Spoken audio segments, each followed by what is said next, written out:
Salut mes nakamas, c'est le Doc, j'espère que vous allez bien. Aujourd'hui on va parler du haki de l'observation, le haki qui est sous-estimé au niveau de One Piece et j'étais le premier à le sous-estimer. Faut dire qu'en face il y a quand même deux putains de haki, le haki de l'armement qui est totalement badass avec le mode full haki en mode armement offensif, voilà on va appeler ça comme ça, même en full haki c'est plutôt du défensif, hein, puis tu te fais une barrière et même le fait de pouvoir mettre du haki sur les armes c'était quelque chose qui était, même graphiquement c'était très très beau. Après on a le haki des rois qui permet à la personne d'avoir une emprise, d'avoir un ascendant sur certaines personnes et je pense même qu'il y a une évolution de ce haki, c'est à dire que ce haki permet d'intensifier le haki de l'armement, c'est à dire que si deux personnes qui possèdent le haki des rois combattent, s'ils se font des coups avec le haki de l'armement, le haki des rois permet justement de renforcer ce haki. C'est un petit peu ce qu'on a vu justement dans le combat entre Doflamingo et Luffy où il y avait plein d'éclairs partout. Les éclairs n'ont pas été rajoutés seulement que dans l'animation,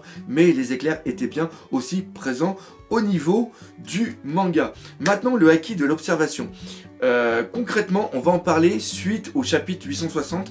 Alors je vais faire un tout petit spoil, c'est à dire que si vous n'avez pas encore lu les chapitres, vous pouvez quand même continuer à regarder cette vidéo parce que je ne vais pas vous dire qui a ce haki.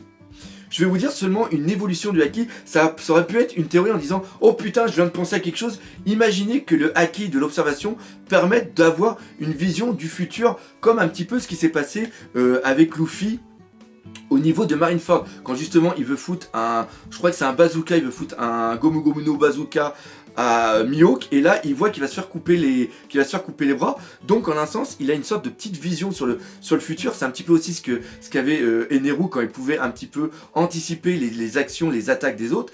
Et là tiens je réfléchis, vu que je suis quelqu'un de très très intelligent, je me dis eh ben peut-être qu'un jour Ishiro Oda pourrait utiliser le haki de l'observation pour voir carrément dans le futur. Chose qu'il fait dans le chapitre 860. Voilà, donc ça c'est le petit spoil, mais je vous dis pas qui le fait, je vous dis seulement que c'est présent, je vous dis pas comment c'est utilisé, mais voilà, il y a un petit truc, donc ça quand même, ça fait réfléchir un petit peu sur l'utilisation qu'on a, et surtout la vision qu'on a du haki de l'observation.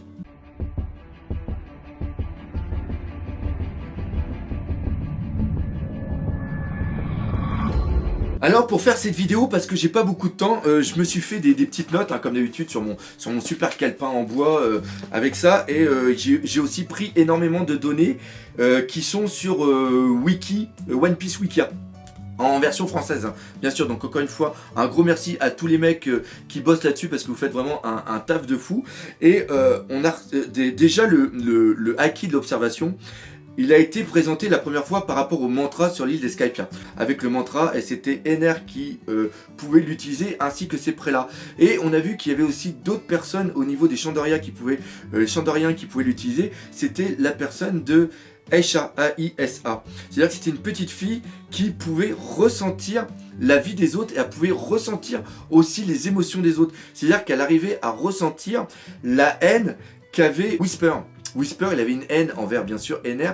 C'est aussi quelque chose qui peut être montré à travers le haki de l'observation. Et ça, c'est vraiment très très important. Bon, je pensais en parler plus tard, mais je vais en parler tout de suite. C'est-à-dire qu'on sait qu'au niveau de l'équipage des Mugiwara, il y a des personnes qui sont vraiment très douées au niveau du haki de l'observation. Je vais prendre vraiment 3 personnes pour moi qui sont vraiment primordiales. Sanji, qu'on a vu justement parce qu'il arrivait à repérer, il a réussi à repérer dans l'eau le torse de Kinemon, donc il arrive à percevoir un morceau de quelqu'un. Voilà, une énergie vitale, je dirais ça comme ça. Après, on a Usopp qu'on a vu qui lui a permis de voir l'aura. Il a vu l'aura, mais il n'a pas vu le futur. Ça, je vais en parler justement tout à l'heure. Et après, la troisième personne qui est tout simplement Robin. Robin, par rapport au fait qu'elle arrive à déchiffrer les poneglyphes, qu'elle ait cette faculté d'apprendre facilement, c'est peut-être qu'elle a un haki de l'observation qui est hyper développé, qui lui permet de voir facilement les choses. Voilà, c'est cette faculté. Et ça, justement, on va en reprendre par rapport à Goldie Roger. Rayleigh explique à Luffy que le haki de l'observation permet justement d'anticiper les attaques des autres. C'est-à-dire que quand quelqu'un veut t'attaquer, il transmet une aura de haine et il prédit le coup qu'il va faire. C'est-à-dire que toi, quand tu veux mettre un coup, ton cerveau pense à l'avance le coup que tu vas mettre. Et donc, Le haki de l'observation permet justement de lire cette action et permet d'anticiper. C'est exactement ce que fait Eneru au niveau de son mantra quand il combat Luffy. Et c'est pour ça que quand Luffy attaque en faisant un ricochet sur un mur ou sur une paroi, il dit qu'il va taper sur la paroi, mais la paroi amène une incertitude, c'est-à-dire un coup aléatoire que lui, Eneru, n'est pas capable de voir. Et là, on est totalement en contradiction par rapport au fait de voir le futur. C'est-à-dire que si tu arrives à voir le futur, tu vois où le coup aléatoire va aller, parce que tu sais quel va être exactement le mouvement et quel va être le futur. Je sais pas si vous voyez un petit peu ça, c'est vraiment pour faire la différence entre voir le futur et prédire un coup par rapport au désir de quelqu'un. Cependant, quand je vais reprendre l'exemple de Luffy quand il a Marineford et qu'il veut faire un bazooka à Mihawk, il voit que ses bras vont être coupés.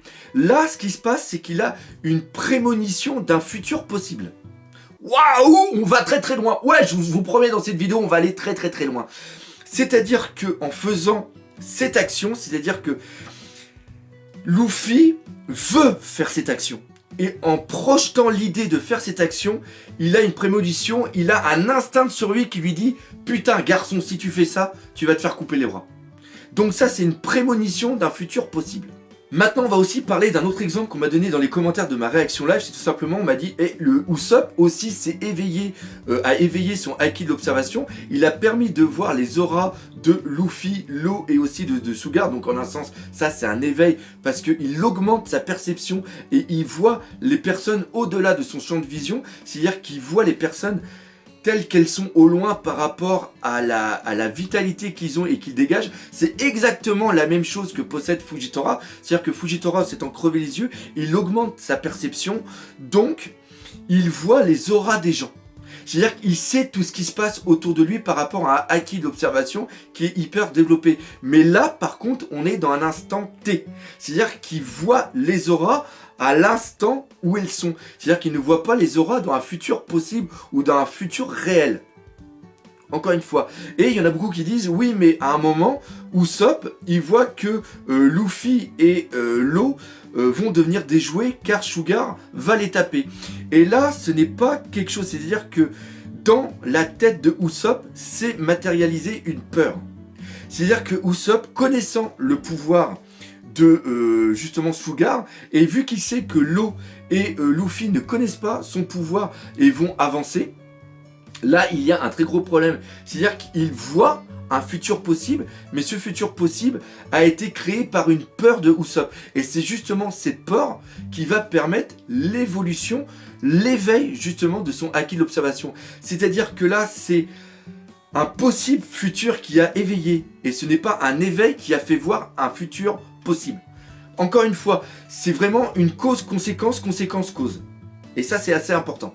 Par contre, au niveau du futur, il y a une personne qui peut voir le futur et qui se trompe rarement. Il s'agit de Shirley. Et ce qui se passe, c'est qu'elle, par sa boule de cristal, voit le futur. Est-ce que ça, c'est une évolution de son haki d'observation? Non, je ne pense pas. Un haki de l'observation aussi développé qui peut voir sur des mois, sur des années, est absolument impossible. Sinon, c'est un pouvoir hyper badass et imaginez tout ce qu'elle peut voir. C'est seulement un pouvoir. Comme une voyance. C'est un lien qu'elle a avec le temps. C'est un lien qu'elle a avec le futur. Pour moi, c'est comme la cartomancie, comme la voyance. Mais imaginons, ça peut être quelque chose qui peut être lié aussi au destin. Elle voit le destin du monde. Elle voit ce qu'il va se produire. Mais ça, par contre, pour moi, ce n'est pas lié à son haki de l'observation. Peut-être qu'elle a le haki d'observation et peut-être que ça lui permet d'être sensible, mais ce n'est pas le haki de l'observation qui lui permet ça. Le haki de l'observation permet des prédispositions, mais ce n'est pas elle qui donne le pouvoir. Par contre, par rapport au mec qui lui peut utiliser son haki d'observation et voir le futur, il voit réellement le futur qui va être. Et ça, c'est absolument fou. Sur une distance de 5 secondes. Et là, franchement, un pouvoir comme ça est hyper fou. Mais par contre, là, ce qui est vraiment excellent et ce qui est dit dans le chapitre, c'est que ce n'est pas un pouvoir que le mec possédait déjà à la base. C'est un entraînement sur un haki, c'est une maîtrise de son haki qui est tellement énorme qui lui a permis d'aller au-delà de la prémonition, qui lui a permis d'aller au-delà de la base, c'est-à-dire de ressentir les coups, de ressentir la haine des autres et de voir un petit peu ce qui va se passer. Et ça, c'est vraiment excellent parce que le haki de l'observation a plusieurs, je dirais, à plusieurs branches, tout comme le haki de l'armement a plusieurs branches, a une branche offensive, a une branche défensive. Et là, ce qui se passe, c'est que pour moi, le pouvoir qu'avait Gol dit Roger n'était pas lié à un fruit du démon et n'est peut-être même pas lié à une faculté d'être un dit. Il est lié à la faculté d'avoir travaillé son acquis de l'observation. Et même à la rigueur, si c'est quelque chose qui est inné en lui, le fait d'avoir un acquis de l'observation et le fait d'avoir maîtrisé tout le temps les choses, ça lui a permis justement de créer ce pouvoir d'entendre et de pouvoir lire toutes choses. Parce que pour moi, le pouvoir de Roger, c'est ça. C'est qu'il avait un acquis de l'observation tellement énorme qu'il voyait le monde tel qu'il était réellement. Et ça, pour moi, c'est complètement fou. Et encore une fois, Luffy, il a ce pouvoir, mais il l'a encore une fois de façon totalement inhabituelle. C'est encore une fois, c'est un pouvoir qui est inné et qui se déclenche involontairement. Et c'est ce qui s'est passé à Marineford, encore une fois, quand il a eu cette prémonition. C'est ce qui s'est passé au niveau de l'arc de l'île des hommes poissons, quand justement il arrive à parler au roi des mers. Cependant, contrairement à Gol dit Roger, il ne peut pas lire les poneglyphes. Il peut entendre la voix de Zunisha, ça a été aussi le cas de Roger. Mais Roger, lui, avait ce pouvoir bien au-delà. Et encore une fois, on arrive sur un truc énorme. C'est-à-dire que comme on a vu sur Skypiea, où Aiza a le pouvoir de lire dans l'âme des personnes, et bien Goldie Roger avait le pouvoir aussi de voir la personne telle qu'il était réellement. Et il a vu la bonté d'âme qu'a Shanks, c'est pour ça qu'il lui a transmis son chapeau, pour qu'il perpétue un petit peu cet héritage. Et il a pu voir aussi sa mort venir, et il a pu, en un sens, c'est-à-dire que il savait qu'en allant sur l'échafaud, oh là putain, je suis en train de partir très loin parce que ça je l'avais totalement pas imaginé, mais quand il est monté sur l'échafaud et qu'il savait qu'il allait crever, il avait déjà prémédité tout ça à l'avance. Et il savait qu'allait se passer ça, parce qu'il voyait le monde tel qu'il était réellement.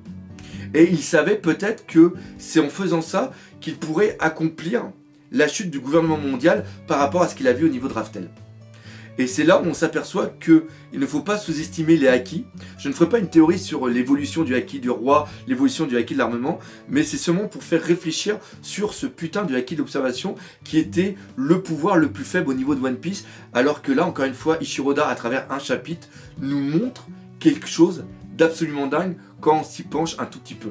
Et encore une fois, moi c'est pour ça que j'aime One Piece, parce que ça permet à travers une case ou deux de rêver à un truc absolument dingue. Et pour moi, c'est ça vraiment la grande force dans la narration de One Piece. Et c'est là où réside tout le génie d'Ishiroda.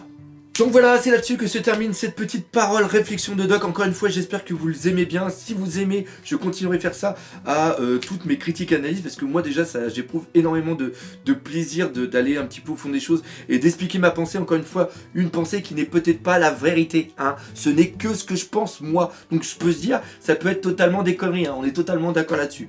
Donc voilà, c'est là-dessus que se termine cette vidéo. Encore une fois, si vous avez apprécié, n'hésitez pas à partager, parlez-en autour de vous, laissez des commentaires, c'est super important. Laissez des commentaires et défoncez la gueule de ce putain de pouce bleu. Et nous, comme d'habitude, on se dit à bientôt pour de nouvelles aventures One Piece. Et n'oubliez pas le principal, One Piece, c'est la vie.